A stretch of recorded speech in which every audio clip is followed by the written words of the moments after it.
అమర్ గారు good morning అండి. Welcome to fourth estate. Yeah, so నిన్న రిలీజ్ చేసిన 27 మందితో కలిపి 38 మందిని కొంతమందిని మార్చడం జరిగింది. ఒక 16 మంది మొత్తం కొత్త వాళ్ళు అయితే అందులో 5 వారసులుగా మనం చూస్తూ ఉన్నాం. ఏ రకంగా చూడాలి ఎక్సర్సైజ్ని? మరోవైపు ప్రతిపక్షాలు చేస్తున్నాయి విమర్శలు.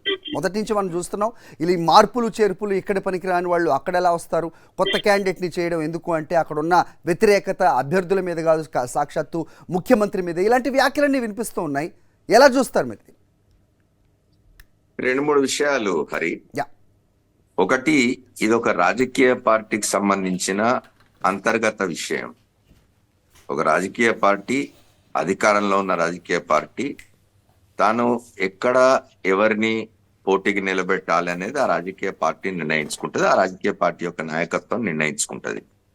ఇతర రాజకీయ పార్టీలకు సంబంధం లేని విషయం ఇది. రెండవది, మీరు గమనించినట్లయితే ఏ నియోజకవర్గము, ఏ జిల్లా, రాష్ట్రంలోని ఏ ప్రాంతము ఎవరో ఒకరి సొంతం కాదు. ఏమైపోతున్నది అంటే శాసనసభలు కొందరికి బాధ కలిగించవచ్చు, నచ్చకపోవచ్చు ఈ మాట నేను అంటున్నది, కానీ ఇట్లాంటిది ఎక్కడో దగ్గర ప్రారంభం కావాలి. ఏమిటి అంటే ఒకసారి ఒక నియోజకవర్గంలో నేను శాసనసభ్యుడినో, పార్లమెంట్ సభ్యుడినో, ఇంకేదైనా ప్రజాప్రతినిధినో అవుతే శాశ్వతంగా ఇది నాకే ఉండాలి అనే ఆలోచన నుంచి పక్కకు జరిగి చేస్తున్న ఒక ప్రయోగం ఇది. ఈ ప్రయోగం నిజానికి అన్ని రాజకీయ పార్టీలు జరగాల. ఇప్పుడు ఎవరికి ఏది సొంతం కాదు.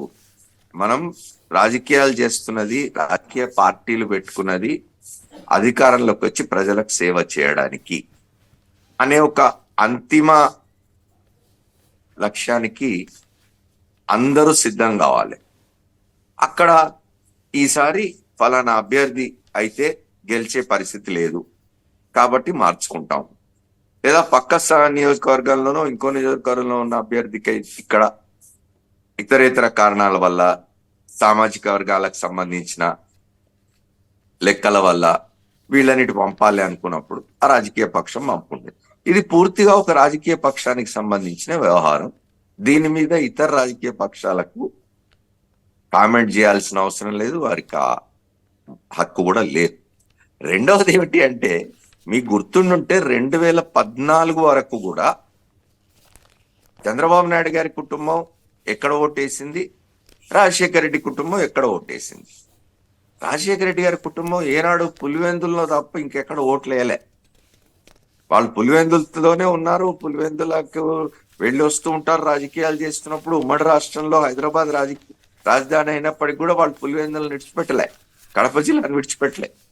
చంద్రబాబు నాయుడు గారి కుటుంబం 2014లో కూడా హైదరాబాద్ లో ఓటేసి ఇట్లా చూపించి ఫోటోలు వేసుకున్న విషయం మనకు తెలుసు.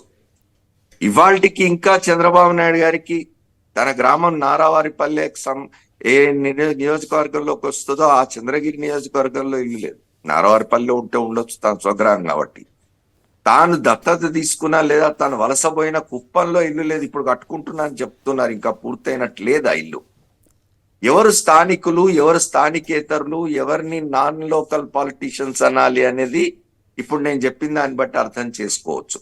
ఇవాళకి ఇంకా చంద్రబాబు నాయుడు గారు హైదరాబాద్ నుంచి షటిల్ చేస్తున్నారు ఆంధ్రప్రదేశ్ రాష్ట్రానికి. ఈ మధ్య అక్కడి నుంచి ఆయన మిత్రుడైన పవన్ కళ్యాణ్ కూడా షటిల్ చేస్తున్నారు హైదరాబాద్ నుంచి ఆంధ్రప్రదేశ్ రాష్ట్రానికి.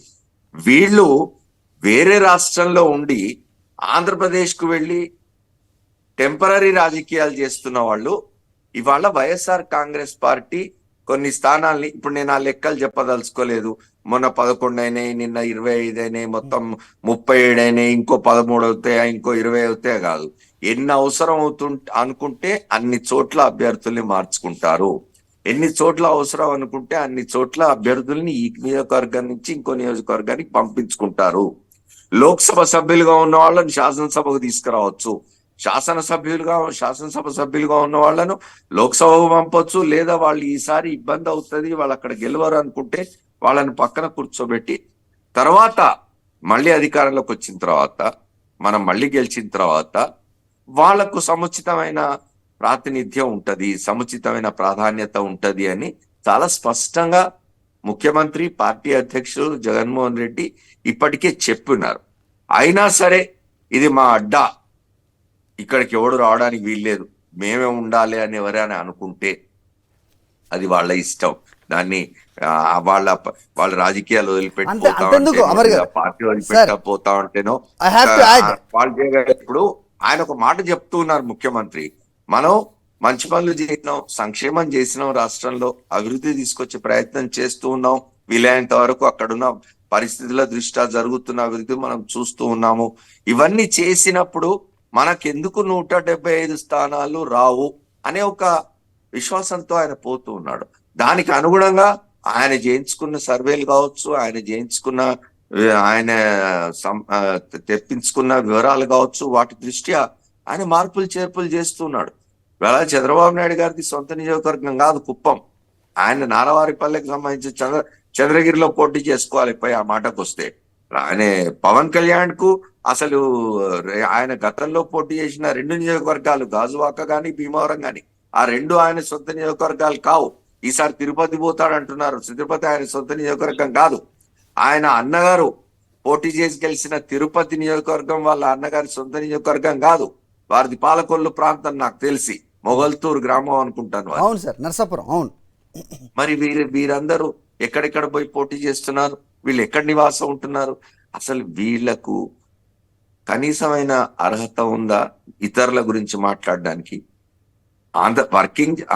ఆంధ్రప్రదేశ్ లో వైఎస్ఆర్ కాంగ్రెస్ పార్టీ తాను ఎక్కడెక్కడ ఏ అభ్యర్థుల్ని నిలబెట్టుకోవాలి అనేది ఆ పార్టీకి సంబంధించిన సంపూర్ణమైన అంతర్గత సమస్య. రైట్. ఇంకో విషయం యాడ్ చేయాలి అమర్ గారు, పార్టీలకు ఏం సంబంధం?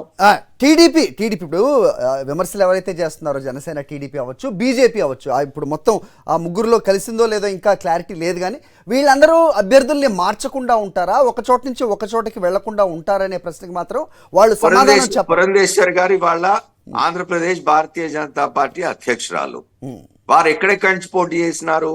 వారి తల్లిగారి వైపు నుంచి అయితే గుడివాడ చేయాల, వారి మెట్టినింటి వైపు నుంచి అయితే ప్రకాశం జిల్లాలోని వారి ఆ నియోజకవర్గం చేయాలా. వారు ఎక్కడెక్కడి నుంచి గెలిచినారండి గతంలో? ఒకసారి జ్ఞాపకం చేసుకోమనండి. వీళ్ళు ఎంతసేపు అధికారంలో ఉన్న వైఎస్ఆర్ కాంగ్రెస్ పార్టీని, ఆ ప్రభుత్వాన్ని, ముఖ్యంగా ఆ ముఖ్యమంత్రి జగన్మోహన్ రెడ్డిని అప్రతిష్ట పాలు చేయాలనో, లేకపోతే ఆయనని ఇబ్బంది పెట్టాలనో, ఆ రాజకీయంగా ఆయనకు నష్టం చేయాలనో ఒక దురుద్దేశంతో మాట్లాడుతున్న మాటలు తప్ప, ఆంధ్రప్రదేశ్ రాష్ట్రంలో 175 నియోజకవర్గాలు ఉన్నవి, ఒక 25 లోక్సభ నియోజకవర్గాలు ఉన్నాయి. ఒక పార్టీ ఎక్కడెక్కడ ఏ సమీకరణాల కారణంగా ఎవరు పోటీ చేస్తే బాగుంటది, ఎవరు గెలిచే అవకాశాలు ఉన్నాయి అనేది ఆ పార్టీ నిర్ణయించుకుంటుంది. అది ఆ పార్టీకి సంబంధించిన, నేను పదే చెప్తున్నా, అది అంతర్గత సమస్య, ఇతర పార్టీలకు సంబంధం లేదు. రెండవది, మీరు చూడండి, ఇంకా 2-3 మాసాలు కనీసం ఉన్నది ఎన్నికలకి. జగన్మోహన్ రెడ్డి గారు వైఎస్ఆర్ కాంగ్రెస్ పార్టీకి సంబంధించి ఇప్పుడే అభ్యర్థులు నిర్ణయం చేస్తూ ఉన్నారు. ఇతర పార్టీల పరిస్థితి ఏమిటి? ఇప్పటికి ఇంకా ఏ పార్టీలు కలిసి పోటీ చేస్తాయో నిర్ణయం జరిగిందా? కలిసి పోటీ చేస్తే ఏ పార్టీలు ఏ నియోజకవర్గాల్లో పోటీ చేస్తాయి, ఏ స్థానాలు ఎవరివి అనేది ఇప్పటివరకు నిర్ణయం జరిగిందా? కనీసమైన కసరత్తు అన్న జరిగిందా? చివరి నిమిషం వరకు కూడా ఏ నిర్ణయం తీసుకోలేని రాజకీయ పక్షాలు ఇవాళ ఒక స్పష్టమైన ఆలోచనతో, స్పష్టమైన నిర్ణయంతో ఉన్న వైఎస్ఆర్ కాంగ్రెస్ పార్టీని, జగన్మోహన్ రెడ్డిని విమర్శిస్తున్నారంటే ఏమనుకోవాలి?